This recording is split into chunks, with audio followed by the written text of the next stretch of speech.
Hello，大家好，我们是大叔中文。好，今天就让变叔开头吧。对今天是变叔的主场来。对，因为我最近不是在读一个这个对西汉语的专业嘛，所以这个班里边很有意思啊。我的同学基本上都是一毕业就从国内过来了，然后我西班牙，我基本上按古代那种算法的话，我的年龄可以当这个我的同学的爸爸了，感觉有这么夸张吗？所以今天我就觉得想邀请一个年轻的观众，然后特别是我觉得很独特的经历，他第一次出国，然后来到西班牙，然后我觉得就是跟年轻人可能有一点点代沟了吧，然后每次都是我们三位大叔聊啊聊，今天我想听一听这个中国特别年轻的观众的生活，还有年轻人的想法是什么样的，所以今天就隆重的邀请我的一位同学叫做陈克凡，欢迎。欢迎。克凡，你可以不够热烈，大叔们欢迎，太稀稀拉拉了，很冷淡。克凡可以做一个简单的自我介绍吗？好，现在是西班牙的早上9点半，然后早上好 Richard， 早上好蔡叔，早上好 Ben，然后各位观众早上好，我的名字是我姓陈，我叫陈克凡，然后我是98年生人，然后对，我是98年生人，然后2023的时候我就选择出国来留学，然后我当时出国留学，我主要的想法就是因为大陆的这种教育这种模式是要求学很多年的英语，我觉得学英语，我觉得学够了，是时候学一种其他语言，认识其他的国家，然后认识其他国家的人，然后我就选择了来西班牙留学。克凡，你觉得去西班牙是一种冲动，还是一个你觉得人生必经的过程，你必须要经历的过程？我觉得这是我真的非常喜欢外语，然后我非常喜欢把自己处身于那种语言环境中，我觉得这是人生中必须经历的一部分。我当时想的就是毕业之后，我不管是出国留学还是出国工作，我一定要出一趟国。OK， 那毕竟是你第一次离开家，你自己独身来到另一个国家，你的感受是什么？是很不确定、伤心，还是很兴奋、焦虑？对，我给3位就是前辈讲一下我当时来这儿1个月的经历吧。好的。然后好。因为我当时才来1个月，然后1个月的短期时间，我们要忙很多事情，比如说办各种东西啊，然后办居留啊这些东西，然后忙前忙后卡呀，对，都是自己一个人，然后没有认识到什么朋友，然后因为我觉得人是需要社交的嘛，然后我当时就很苦恼，很烦闷，对，然后我当时就可能有连着2周的时间吧，天天晚上喝酒，不然我自己睡不着，我当时有点抑郁的那种感觉。自己在家喝闷酒，压力大，自己在家喝闷酒，对，压力大抑郁，然后现在的话就是要好很多了。克凡，我想问一下啊，因为我觉得很多可能中国像你这样的年轻人，或许也有考虑，他可能不像你一样马上就出国了，他可能考虑要出国，所以就你的亲身经历来讲，你怎么样除了喝酒之外啦，你怎么样去克服这个抑郁或不适应的过程？然后你当初做这个，当然你很爱好语言，所以你到了西班牙，那你当初做这个决定是不是会很挣扎？然后父母亲同意吗？父母亲的感受是什么？这个我觉得可以给一些想要出国的中国年轻人一些建议。对，我的家庭背景，我的父母包括我爷爷奶奶都是公务员，他们就希望我走一条相对平稳安稳的一条路，大家都知道的。对，那不就接着做公务员，不是更平稳吗？就是这条路，就去考公务员考试，然后变成一位公务员，不是更好？他们可能这样想，是吗？对，他们是这样想的。然后我看见了他们的生活模式，然后我觉得我现在才20，当时出国的时候才20，对不起啊，是南方人是这样，23、24岁。没事，我们理解，我们也是南方人，理解。23、24岁，然后我觉得我的路还长吧，然后我觉得出国这个经历是我必须要经历的，就算是我回去的话，我也有时间再去忙这些事情。然后我觉得如果大家要就是比如说比我小的那些后辈，如果大家真的想要出国的话，我觉得就一定要出国，但是先要保证自己语言能力一定要过关，不要出国以后还像在中国生活一样，我认为是这样，千万不要这样子。OK， 一定要胆子大一点。胆子大一点。说到胆子大，我觉得柯凡真的有在尝试去融入这个当地的这个群体，因为我看有时候看那个广告牌上有看那个手写的信，然后就是柯凡很真诚的，就是说有没有同学愿意做语言交换啊，可以加他。然后柯凡自己，我每次问他你周末做什么，他好像已经有了这个西班牙的圈子。对。就是我觉得很多中国人是很难的融入到这个当地。柯凡，你是怎么做到的？你怎么有这么多西班牙朋友的？这个有一点就是我非常积极，说老实话。然后我来之前也是充分了解到了他们现在，比如说和我同龄段人关心什么，有什么话题，或者有什么想聊的，我都会去关注这些。然后主要是年轻人比较喜欢的一些梗嘛，包括西班牙这些妹妹啊，还有他们就是一些就是咱们共同的话题一定要聊。然后还有就是语言一定要过关，不然他们一些说什么梗都 get 不到。然后我觉得这方面我做的挺好的，我比较自豪我对这一点，和他们都聊得来。然后你怎么找到他们？因为一般中国人都抱团啊，就没有机会去认识这些人。你是怎么交到当地朋友的？当时我来西班牙的第二天，咱们有一个室友给我推荐了一个，就是包括西班牙他们也本地就是相当于他们也想有一些想和中国人做语言交换的一个群。然后我通过那个群先认识了2-3个人，然后2-3个人到另外2-3个，然后到另外2-3个，到另外2-3个，越来越多，就是一直这样。对，越来越多是这样。我想问柯凡一个问题，其实我还挺了解，因为我们几个年纪确实稍长一些，就是对于年轻人有些想法不是特别清楚。因为现在整体中国这个经济放缓了之后呢，整体这个很多大学生一毕业，确实也就陷入了失业或者比较迷茫的状态，对吧？那整体很多人愿意可能会躺平，或者选择的生活方式和我们这一代人可能会相对会不一样一点。其实我想了解你作为一个这个年轻人的这一代，就是你是怎么看待这些事情，就是你自己会有怎么样的想法？这个问题我想的是就是还是有点深有点大，然后我说的这些东西只代表我个人的观点吧。对，只代表你个人。想问你自己。好的，蔡叔。我认为就算是现在，当然我有一些朋友，他们是家里有一点家底的，然后他们就是会躺平一点，然后其实他们也有资本，也无所谓，他们每一个月拿一点那种基础的一些那种工资，然后他们就可能跟着自己的家庭能活下去，而且活得很好。但是我的家庭条件不允许我这样子，所以说就算是不管说我毕业了之后，不管说我回国还是在西班牙，或者是去拉美外派，我都想过去拉美外派，然后我一定会就是自己走自己的路吧，因为我的家里不支撑，然后我的价值观也不觉得躺平是一种很好的事。其实还有一个问题就是，其实我一直很好奇，就是也仅代表你个人的观点了，因为现在的年轻人其实对于这个比如说择偶呀或者结婚啊等等，都是相对抱着消极的态度，更觉得好像一个人的生活会更美好一些，更自由自在一些。其实我只是想了解一下你们这一代的人是怎么想的。我说一下，就是我是98年，然后今年是满26，应该是满26。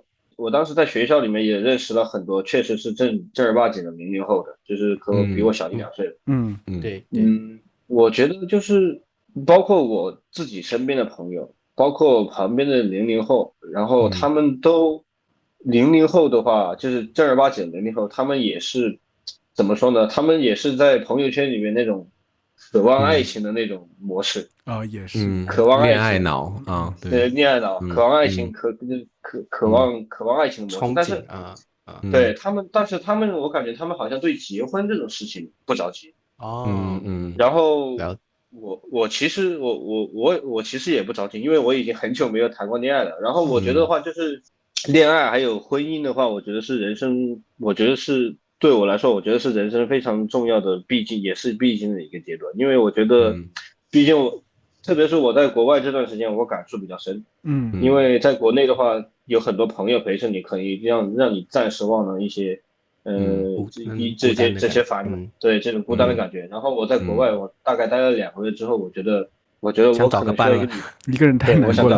我觉得需要一个女朋友，因为朋友和女朋友确实是不一样的。那肯定不一样，不一样。确实对。那我们再引向另外一个问题，你有没有考虑过国外的女朋友呢？找中国女朋友还是国外的女朋友呢？实不相瞒，我一直在尝试这个过程啊。什么意思？解读一下。进入重点了，来。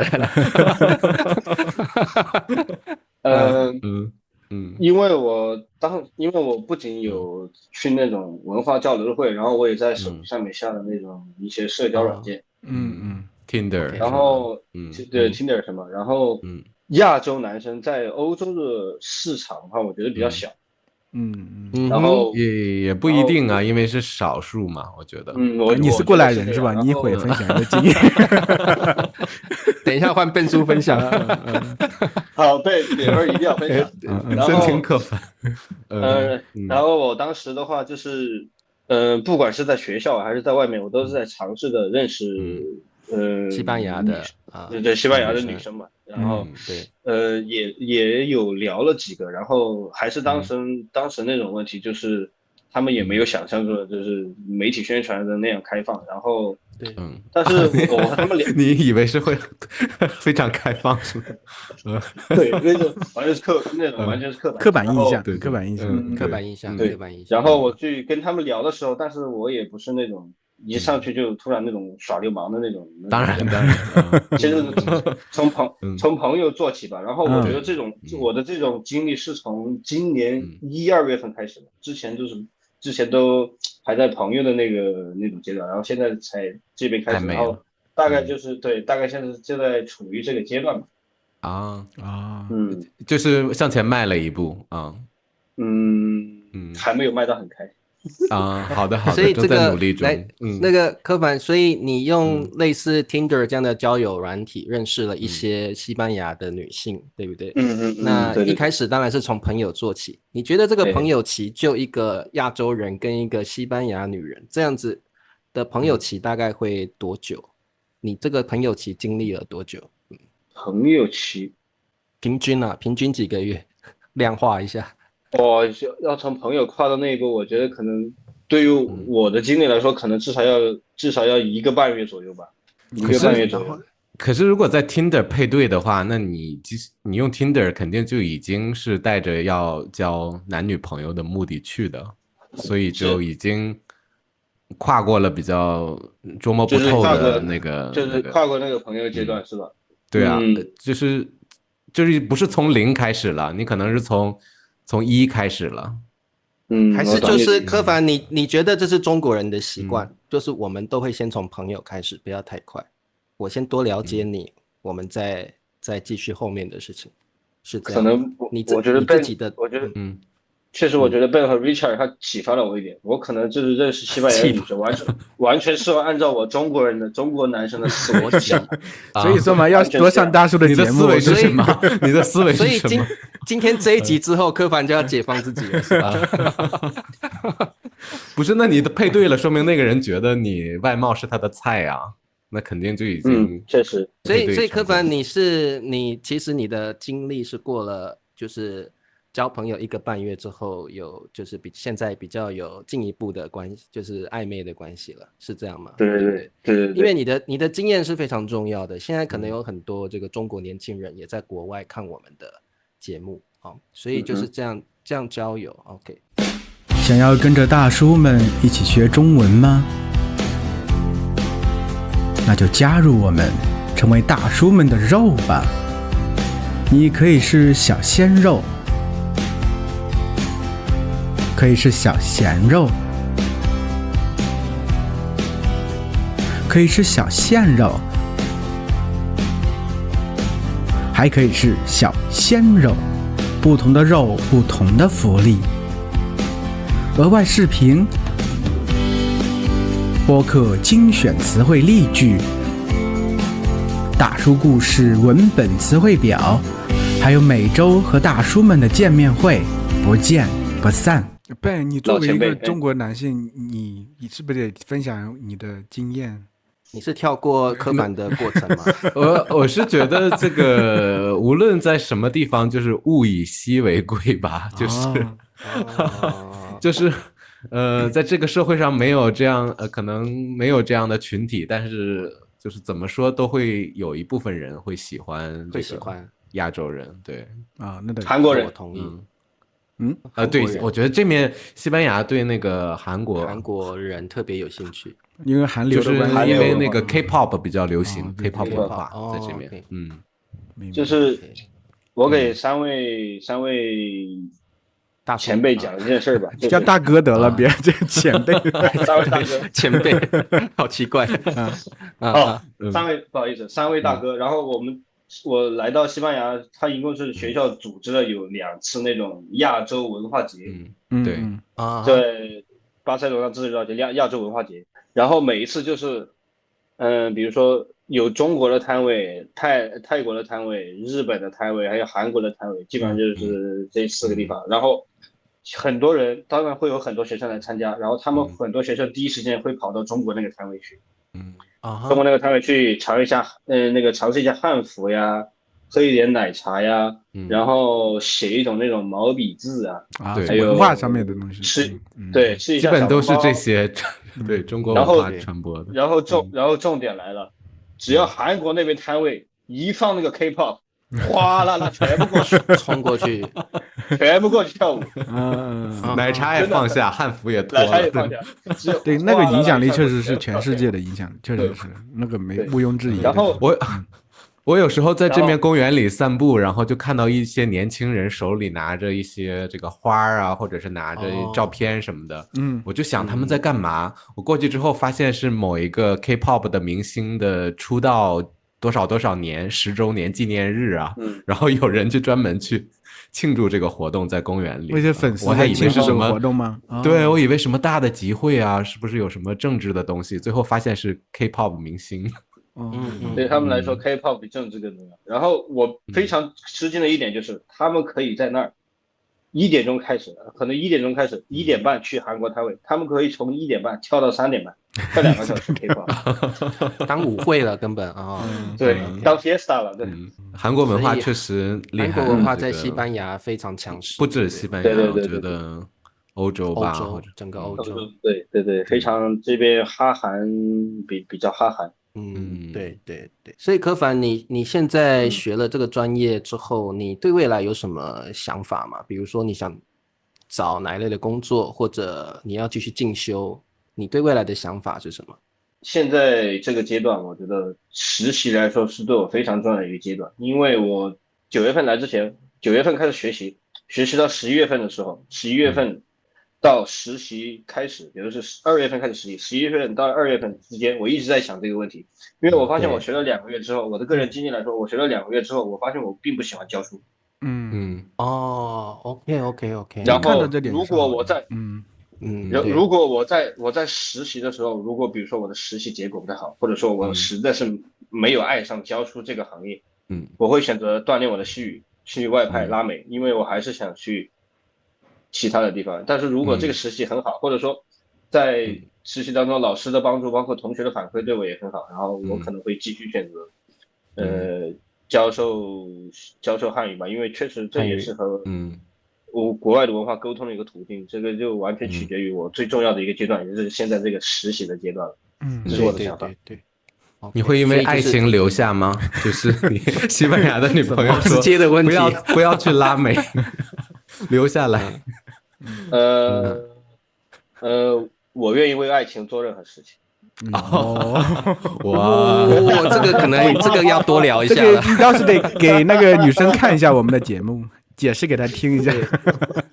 这个，所以柯凡，我想就是说你的意思是实习这段时间你可以发掘你的兴趣到底在哪里，对不对？如果对教学有兴趣，你就可以走这条路。那如果真的发现对教学没兴趣，你可能就会想走外派拉美这条路，对不对？我觉得这也蛮好的哦。那我们回到你会愿意为爱情付出一切这个话题。这个是因为你在西班牙比较孤单的原因就有这样的想法，还是你在中国就是抱着这样情怀的人？我在出国之前就是抱着这样，就是抱着这种情怀人吧，因为我身边的也有朋友和我同龄人，不管同龄人还是小的，都是那种，在这一方面就是玩的比较那种开的吧，对吧？然后我其实我觉得这也是他们个人的选择吧，但是我非常不喜欢这种选择，对，我没有办法接受这种东西，包括对，其实你还是想认真的去谈一个谈女朋友，不是说只是那个啪啪啪，对吧？怎么突然吓我一跳？怎么突然变有一个黄标翻译出来，有一个黄标的啪啪啪出现？这样我们做字幕的很难翻译，因为柯凡说玩的比较开，字幕也很难翻译吧，所以我就翻译一下，直接啪啪啪，好吧？对。那我感觉柯凡其实在整个这个人身上，不管规划等等，还相对是比较传统的。你像他会觉得，比如说结婚生子是人生必经的阶段，对吧？那你觉得就是你现在来到海外了，你现在因为接受的是西班牙这边的文化，你感觉自己有一些想法会不会改变？因为中国人可能，比如像我们这一代的时候，比如感觉到哪个年龄段就做什么事情，一步一步这样做下去，对吧？结婚生子，慢慢工作，然后买房子呀等等，对吧？你有没有比如说到海外之后，你会觉得自己慢慢的和这边有点趋同，和这边年轻人想法接近之后，你会是更去享受自己的生活了？觉得我想，比如说去拉美，我也不是说我一定要以事业为重，我只想去那边体验一下生活等等，是以体验这个状态去生活。而不是像我们中国人是为了生活而去生活这种状态。就是西班牙改变了你吗？对，你今天把我总结的只有一句话，就是。确实，我觉得西班牙这个社会，包括我认识西班牙人，他们一些想法对我的那种改变其实挺大的。很明显的一个东西就是他们可以从下午1点钟和我们聊天聊到晚上8、9点，这对我对啊，对以前的我聊这么久，不可思议。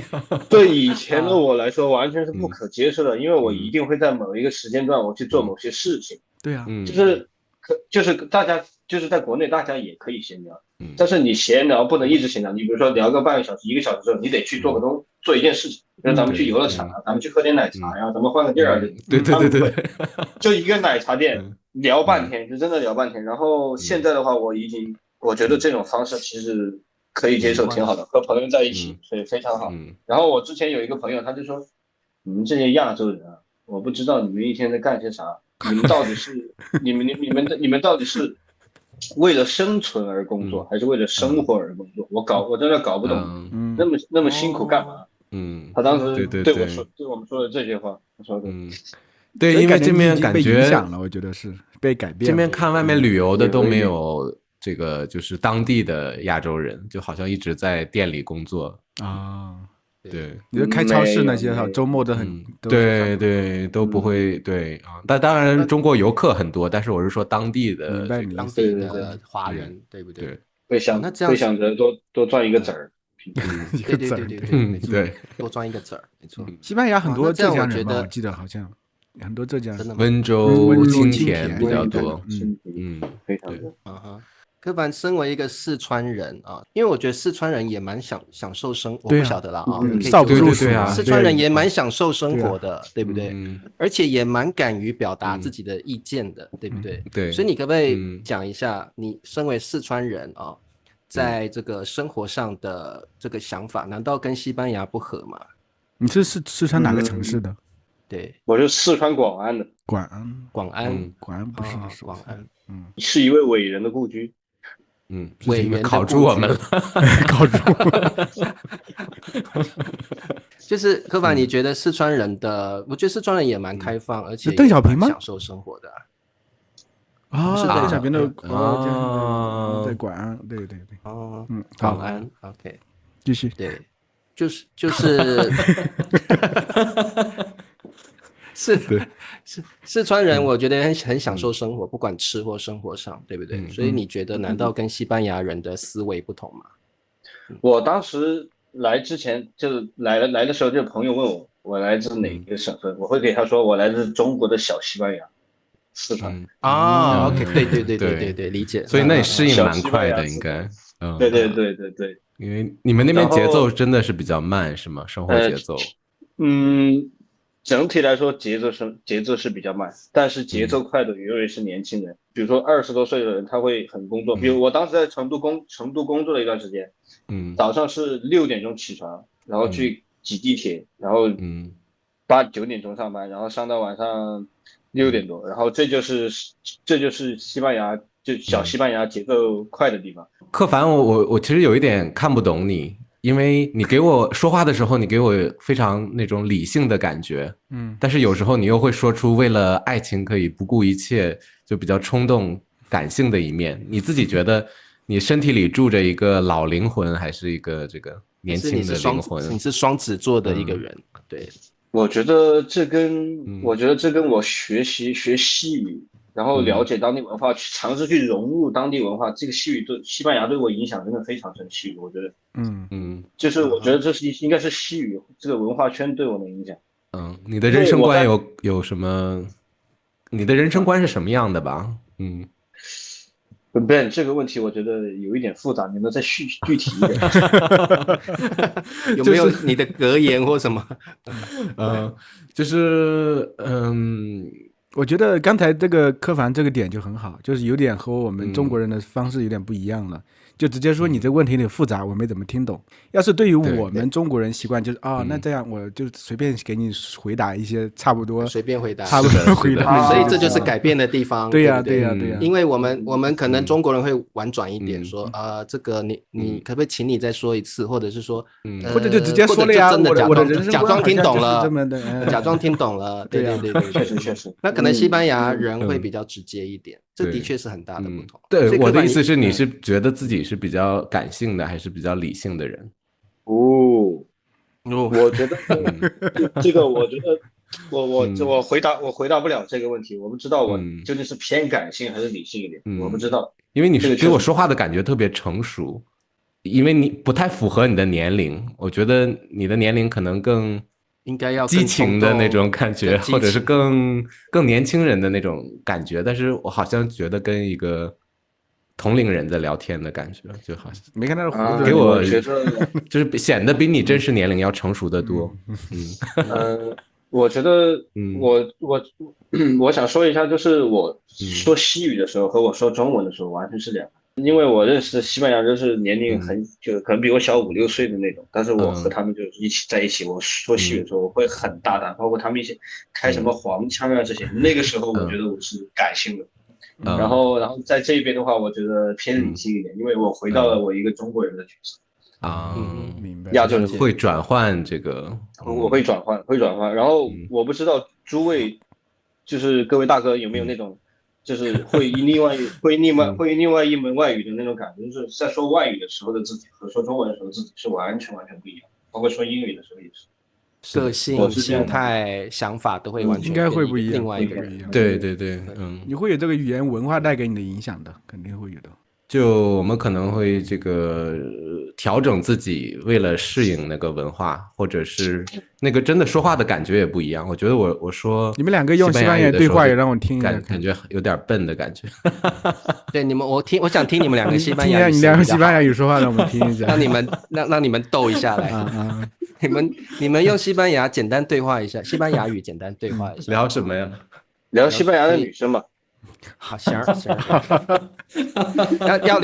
要聊那个辛辣一点的反正我也听不懂。你不是一个理性的人，好不好？我承认你是感性的人。现在柯凡，你把自己转变成一个十足感性的人，然后聊一下西班牙的女性，来，用西语对，¿Qué te parece con las mujeres de España?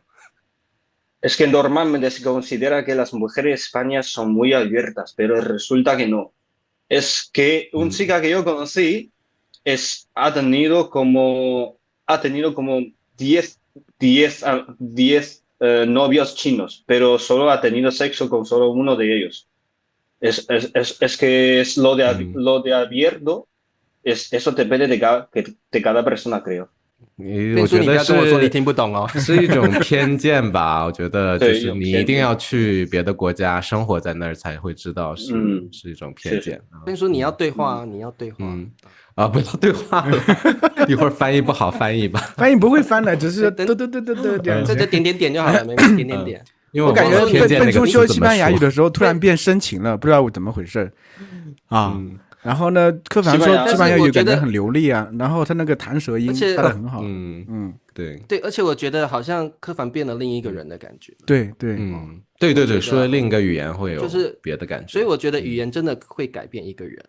我觉得柯凡说西班牙语的时候更像拉美人，我不知道怎么回事，我不知道是不是我的偏见，我感觉那个语速更快。笨叔有时候感觉又稍微多少有点多情浪子的那种感觉。不知道有吗？有渣男。没有，我说西语的时候感觉挺笨的感觉，笨啊！继续，本来就是笨啊。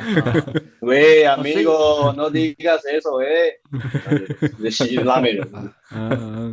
我觉得最主要是柯凡给了一些观众一个人生的选择，然后他也在西班牙体验了蛮不同的人生的。那或许以后有机会真的会在西班牙有一段美好的感情也不一定，这可能也是柯凡希望的。那这个我们祝福他哦。那我觉得多跟年轻人聊天，我们三位大叔真的也都年轻很多了。然后我们也会去思考，我们这个在我们大叔这个阶段的年龄，应该是不是也有一些选择，可以大胆一点去做，然后对爱情也可以梦幻一点，完美一点，我觉得也没什么不好。所以我觉得就爱情观来讲，我跟柯凡是同一种人，对，我也是那种很喜欢浪漫那种觉得完美爱情的人啊。